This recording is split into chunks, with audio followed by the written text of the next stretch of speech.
Bismillahirrahmanirrahim. Assalamualaikum warahmatullahi wabarakatuh. Bapak Ibu, teman-teman semua, selamat malam, selamat siang, dan selamat sore. Siapapun yang menonton video ini, salam hormat dan salam santun dari Indonesia Timur.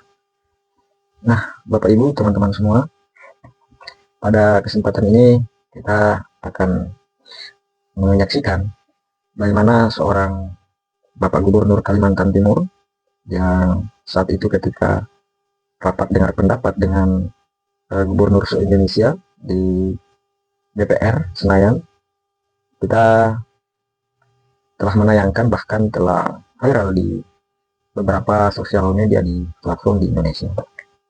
Nah, kali ini kita kembali menyaksikan Gubernur Kalimantan Timur ini mendatangi Bapak Deddy Mulyadi, atau yang kita akrab menyapa beliau dengan Kang Deddy Mulyadi atau KDM. Nah, Gubernur Kalimantan Timur ini datang ke kediaman KDM, kemudian curhat dengan beberapa hal yang menjadi persoalan di Kalimantan Timur, termasuk mengenai sumber daya alam dan peningkatan anggaran daerah. Kita paham lah ya, bagaimana ketika Kang Deddy ini mengeluarkan atau membuat suatu kebijakan ini selalu direspon baik oleh kebanyakan masyarakat di Indonesia pada umumnya, dan di Jawa Barat sendiri khususnya ya. Nah, teman-teman semua, kita tak perlu berlama-lama, kita segera akan mendengarkan dan menyaksikan keharmonisan kedua Gubernur Jawa Barat dan juga Gubernur Kalimantan Timur. Kang KDM, pokoknya top deh, top Marco top. Iya, jadi gini, yang pertama kan sudah dijelasin. Siap. Yang urusan kemarin di Komisi 2 kan sudah dijelasin. Siap. Saya tahu Pak Gub itu tujuannya muji saya. Oh, pasti. Kang Deddy gubernur kontennya top. Ya, top. Kan gitu loh. Nah. Tapi kan ini dunia Siap, Kang, siap. dunia yang tidak bisa terduga. Jadi bisa jadi malah topnya hilang. Jadi kalimatnya yang ada aja gubernur konten. Itu problem, dan kita sudah jelasin, nggak ada masalah. Waktu itu juga kita sudah jelasin. Maksud saya menjelaskan bahwa anggaran belanja dari 50 miliar kontrak media menjadi 3 miliar kontrak medianya. Oh, top. Nah, sebenarnya saya ngejelasin kepada publik bahwa kalau gubernur mengelola media sosial dan media sosialnya digemari oleh masyarakat, maka gubernur itu sudah mengefisienkan belanja. Setuju. Nah, itu belanja, yang belanja itu biasa dikerjakan oleh orang lain, hari ini cukup dikerjakan oleh kita tanpa biaya. Mantap. Nah, ini. Terus yang kedua, saya tuh ke Kalimantan Timur, nanti saya mau berkunjung membawa tim sejarah. Ah, itu yang kita tunggu. Nah, kan karena kita lagi menyusun buku sejarah Sunda ya, bukan Sunda. hanya Jawa Barat tapi Sunda. Ada pertanyaan yang sampai hari ini masih kuat di pikiran saya. Apa hubungannya Kutai Kartanegara dengan Tarumanegara dan dengan sejarah Jawa Barat? Kan? Nah, saya kalau lihat bajunya tuh mirip loh, baju adat. Saudara itu.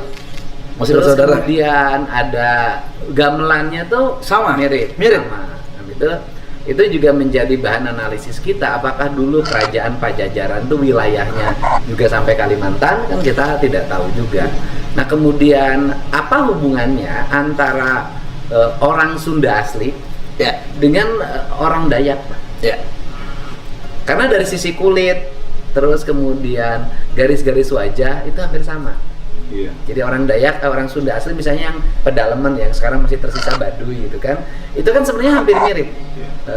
Bentuk tubuh, wajah kan itu. Apakah dulunya apa sih, nanti biarkan itu sejarah yang menyusun. Nah, kemudian yang berikutnya kan apa sih problem dari Kalimantan Timur ngelola pertanian, ngelola perkebunan, ngelola perikanan, ngelola kelautan gitu loh, ngelola industri kreatif. Ya karena masyarakatnya sedikit, Pak. Sedikit. Masyarakat sedikit, Bapak itu Kalimantan Timur tuh gini loh, Pak. Karena Gimana penghasilan tambangnya tinggi, Siap. ya kan? Dan itu menghasilkan devisa bagi negara sangat besar, Besar. dan dana bagi hasil juga ke Kalimantan Timur mudah-mudahan ke depan makin besar. Amin, amin. Sebenarnya orang Kalimantan Timur kan nggak usah kerja juga bisa hidup. Jangan Kang, jangan. Enggak kalau ngomong pendapatan ya Pak, kalau ngomong pendapatan negara ya. Dan kalau ngomong pendapatan negara, artinya kalau dari segi pendapatan itu dibagikan dalam setiap rumah saja. Benar. Sebenarnya cukup. Sudah cukup. Iya. Kita Sudah kalau cukup. ngomong fair, cukup. kalau ngomong fair, cukup, Pak, cukup. artinya hasil pendapatan dari tambang itu dikelola, kemudian dibagikan dalam bentuk gaji pada warga. Siap. Menurut saya bisa, Cukup. karena penduduknya cuma 4 juta. Pak. Setuju Kang. 4 juta itu kalau per kepala keluarga berarti kurang lebih 1 juta kepala keluarga. Ya. 1 juta kepala keluarga, kalau tiap bulan dikasih 5 juta rupiah, Ya. jadi 5 juta kali 5 triliun. hanya 5 triliun. Cukup nggak, Pak? Cukup. Oh, cukup. Makanya kemarin tuh waktu ngobrol-ngobrol, Iya. saya bilang pembandingnya adalah Jawa Timur itu APBD-nya 28 triliun. Penduduknya 10 kali lebih banyak daripada Kalimantan Kalimantan Timur. Ini APBD-nya ya bedanya 24 triliun pada waktu yang kemarin. Tapi penduduknya cuma 4 juta. Jadi logikanya seharusnya bisa. Dan ini yang sebenarnya Pak Rudi ini yang pengennya dorong ke situ. Iya, artinya kan ini mah Logika dasar. logika dasar. Iya, betul. Memang kita ingin orang kita kreatif, Iya. gitu kan. Orang kita ini inovatif, visioner. Tapi kita juga harus menghargai bahwa rakyat kita di Kalimantan Timur itu sudah dikasih anugerah Luar biasa. oleh Allah sumber daya yang melimpah. Melimpah. Kalau dia menjadi manja juga wajar. Loh, karena dia lahir Iya. di atas tumpukan emas. Mas hitam. Mas hitam kan?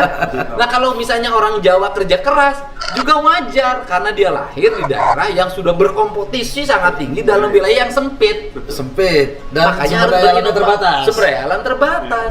Artinya bahwa dalam jangka pendek bisa rakyat nanti gaji, dalam jangka panjang rakyatnya disekolahin. Cocok. Yes.